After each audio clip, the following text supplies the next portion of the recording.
Fruiter. The CBC Headline News, brought to you by Digicel, Barbados' fastest 4G network. The Barbados Fire Service to get more modern equipment. The BNOCL expanding its gasification plant. And coming up in sports, Darian King keeps Barbados' chances alive in a Davis Cup do or die. The CBC Headline News, brought to you by Digicel, Barbados' fastest 4G network. Credible, balanced, committed. This is the CBC Evening News. Good evening, I'm Shane Jones with the Friday, October 28th edition of the CBC Evening News.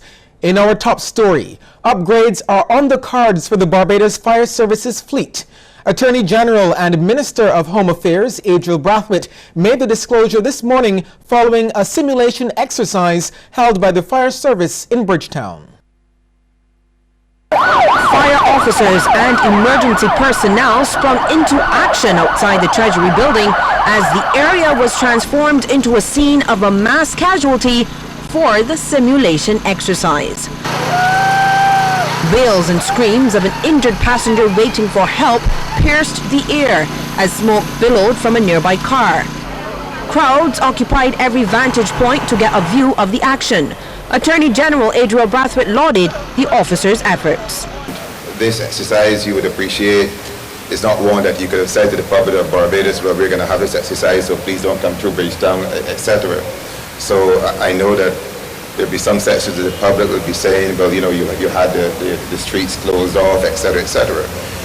But we must have these exercises from time to time, because at the end of the day, what we want to do is to ensure that if there's an event, that we can save as many lives as possible. He says that upgrades will continue to ensure the service has modern equipment. We are on a fleet upgrade and replacement.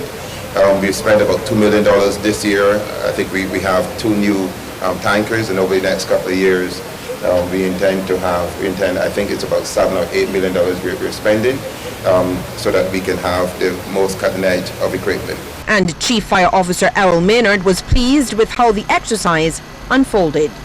I'm quite happy with the drill this morning. What we sought to do is to test the skills of all of our officers, all of our units, and make sure that they can use the equipment in a real-life situation. What you saw was a lot of traffic. If something actually happened this morning, that would be a similar situation that you would find. So I'm quite happy that we were able to test and achieve our objectives in a real-life situation. The exercise ended with a procession of fire trucks through the city. Lisa Lord, CBC News. Minister with responsibility for telecommunications, Senator Dorsey Boyce, would like to see the Connect Barbados program expanded. The project was originally launched in April 2009 through a partnership with Lime, which is now Flow. I say that not to put extra burden on you. I'm sure profitability will improve to manage it, but to make provision for those youngsters who may not all be in position at home to be able to access this program. And that was why the Connect Barbados program was started, and I hope it continues and expands. So that's very important for them to make sure they have all the tools that they need to be able to learn better. Well, Senator Boyce also has an idea on how to help improve and upgrade the technology at the island's community centers. I will probably have to look at the Universal Service Fund, which is a little charge that one can add on to telephone bills, to put into a special fund for the use of, for improving the telecommunications facilities for people who are in need of such help. So like the schools, for example, and the community centers, where people may have to go to use the technology may require an upgrade of their facilities. Tonight, we're getting a word of caution from the police following an incident involving a woman who was attacked and subsequently assaulted by a masked gunman in the area of the Norman Niles roundabout, St. Michael. This reportedly occurred on Wednesday night just after 9. The police force is advising the general public, roadside vendors, business owners, and employees of the importance of exercising greater vigilance. Additionally, special attention must also be placed on suspicious persons or activities. Anyone who can provide any information to assist with the investigation can contact the police emergency number 211 Crime Stoppers at 1-800-TIPS or the nearest police station. PricewaterhouseCoopers is the latest guardian of the heritage to join the Caribbean Broadcasting Corporation in celebrating 50 years of independence. Territory leader for PwC Barbados, Michael Bino, says the multinational company has supported and offered professional advice to almost all public companies in Barbados and hundreds of private entities. Mr. Bino spoke of the significance of the 50th celebration as the company has spent decades serving the island. In the 40s, 50s and 60s, we had a very large sugar department where we managed the accounts of many of the plantations on the island. I'm afraid that department is no longer around. In the 80s and 90s, we worked very closely with the government of Barbados to develop the offshore industry, and I'm pleased that that's still a very important part of our practice. And while I will not be around, I'm confident that PwC will be here to celebrate Barbados' 100th year of independence. And CBC's Derry Bowen thanked the company for its participation. We are truly happy to partner with a multinational corporation, PricewaterhouseCoopers or PwC, and I know that one of their tenets is creating or building relationships and creating value, and certainly that speaks true to us here at CBC. CIBC First Caribbean International Bank and the National Conservation Commission have given Queen's Park a spruce up for the 50th anniversary of Barbados' independence. This morning, Environment Minister Dr. Dennis Lowe unveiled one of the many display boards erected in the park to form an interpretive trail. The boards display information on the various aspects and events depicting the heritage of the park. Managing Director of CIBC First Caribbean, Donna Wellington, said the initiative will make a difference while preserving a part of Barbadian heritage. As you go around the interpretive trail, which we will shortly do, you will see that we try to capture some of those activities and relate the history of this beautiful space through interpretive signage so that Barbadians and visitors all will be able to feel the heritage and better appreciate the historic value of the place. That is why we consider this to be the perfect gift to our beloved country on this historic occasion, and we urge all of those who use it to take good care of it. Minister Lowe said it was indeed a great gift for the park. This injection of development through refurbishment and so on is really an important response to the needs of a historic site right in the middle of historic Bridgetown and its garrison, and certainly a place that I don't know if the NCC has a way of tracking the numbers of persons that pass through this site on a weekly or monthly basis, but I imagine for different reasons quite a few Barbadians and visitors pass this way. Okay, we'll take a short break here and come back with more news.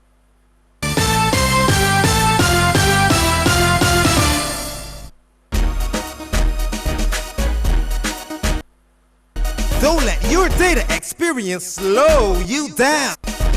Step up to Digicel, Barbados' fastest 4G network, more than twice as fast as the slow network. Get more with Digicel.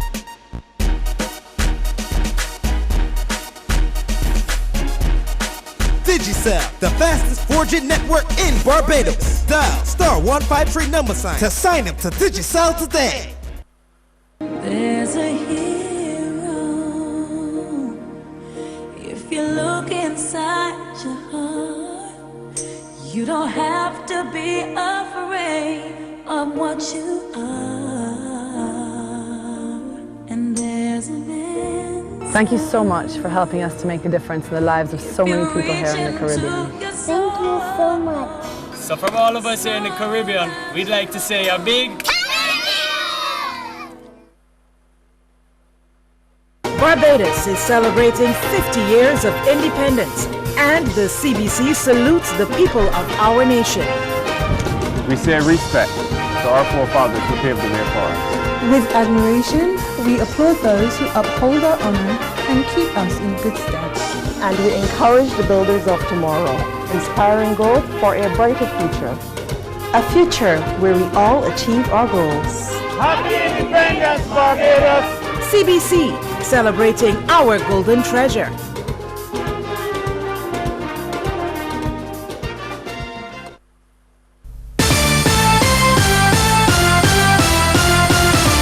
Recent correspondence from the Personnel Administration Department relating to the Customs Department has not gone down well with the National Union of Public Workers. Acting Assistant General Secretary Wayne Warren says the NUPW was informed that remaining vacancies in the Customs Department cannot be filled because of the Recruitment Employment Code. The NUPW is contending that Recruitment Employment Code, which involves a process of advertising posts and inviting suitable applicants to apply, has already commenced. And we are saying that since that process has commenced, we are simply asking that through that same process that remaining vacancies be filled. There are other concerns that custom officers have, which include the whole issue of clerical officers. There are about 85 clerical officers who have been underpaid over the years and are doing custom exercise duties. To remedy this situation, we are asking for the creation of custom officer 3 position so that these officers can be appropriately compensated and recognized. There are other issues we are asking for. Mr. Warren says they are also against a name change of the department. We also want to have dialogue on the fact we don't want the name customs changed.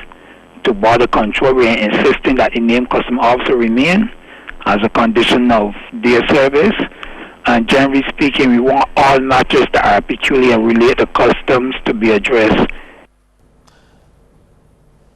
Efforts are on to augment the supply of natural gas in Barbados. In the wake of a recent shortage, Barbados was prompted to import gas from the United States. Now, the Barbados National Oil Company Limited is seeking to expand its regasification plant at Woodburn. And before embarking on the project, it hosted a town hall meeting to hear the views of residents. According to the general manager of the National Petroleum Corporation, James Brown, Barbados is not producing enough gas to meet the demand. He says they have had to change the plant at the BNOCL to produce liquefied natural gas. For bringing LNG, we had to change the plant at BNOCL to be able to produce the natural gas. And we installed a small micro regas facility in late last year. We actually commissioned the plant in December last year, and we've been producing liquefied natural gas since then. Mr. Brown says the main concerns of residents relate to their safety.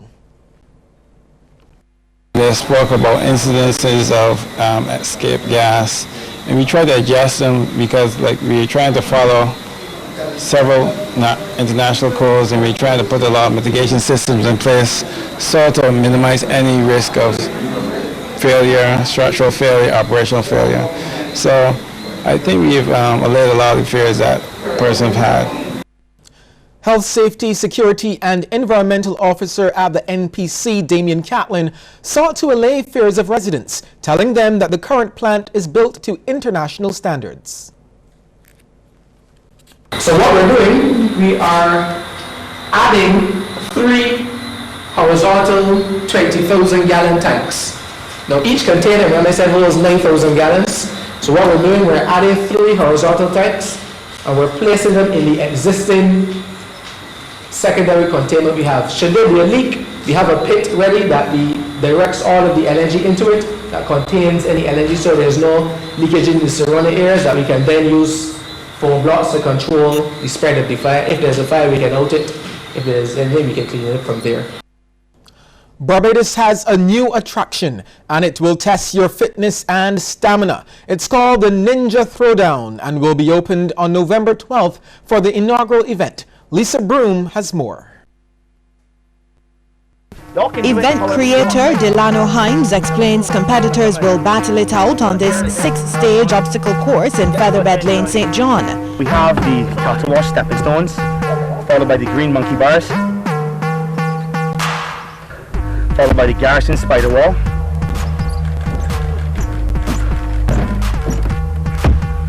then the 3DF vertical batons, then we have the flying fish ladder, then we have a tire flip, and then we have Mount Hillaby, or better known as the wall.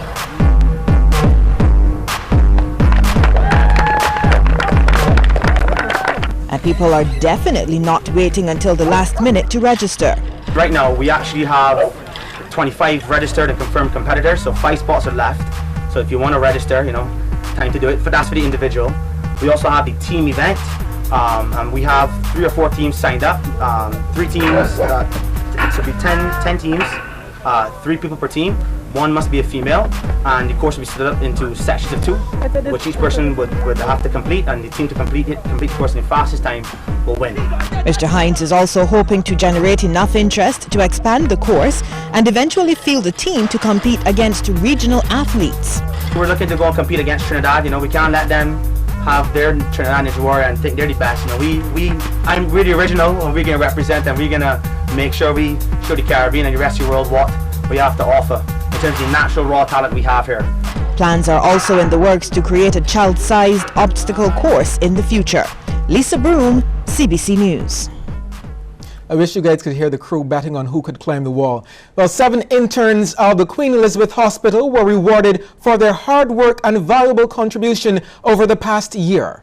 This morning, Doctors Jolita Agard, Kimberly Clark, Sarah Dana Patel, Cheyenne Francis, Amelia Haynes, and Janine Tate were hailed as the most outstanding interns of the 2015-2016 cycle.